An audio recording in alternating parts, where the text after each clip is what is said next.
में विस्पर्स का जवाब मत देना। लोग कहते हैं ये सब डिकेड्स पहले शुरू हुआ जब एमिली नाम की एक छोटी बच्ची अपने बेडरूम से गायब हो गई। उसके पेरेंट्स ने कसम खाई कि उन्होंने उसे आधी रात को किसी से बात करते सुना था, लेकिन जब वे भागकर अंदर गए तो कमरा खाली था, सिवाय खुली विंडो के और मडी फुटप्रिंट्स के जो अंदर की तरफ आ रहे थे। तब से विस्पर्स शुरू हो गए। देर रात अगर आप अकेले हो तो आपको एक आवाज सुनाई दे सकती है, धीमी, सांस से भी हल्की, आपका नाम पुकारती हुई। पहले तो ये हवा का झोंका लगता है, लेकिन जितना आप इसे इग्नोर करते हो ये उतना ही पास आती है। मुझे लगा कि ये बस एक बेवकूफी भरा टाउन लेजेंड है। पिछली रात तक मैं देर रात पढ़ाई कर रहा था जब मैंने इसे सुना। ये बहुत धीमी थी, हॉलवे से आ रही थी। मैं डर के मारे जम गया। मेरा दिल जोरों से धड़क रहा था। मेरे पेरेंट्स सो रहे थे, घर पर कोई और नहीं था। अब आवाज साफ थी, मेरे बेडरूम के दरवाजे के ठीक बाहर।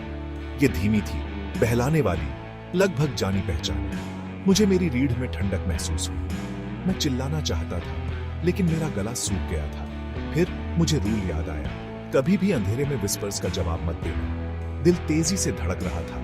मैंने अपना फोन पकड़ा और अपने बेस्ट फ्रेंड जैक को टेक्स्ट किया। उसने तुरंत रिप्लाई किया।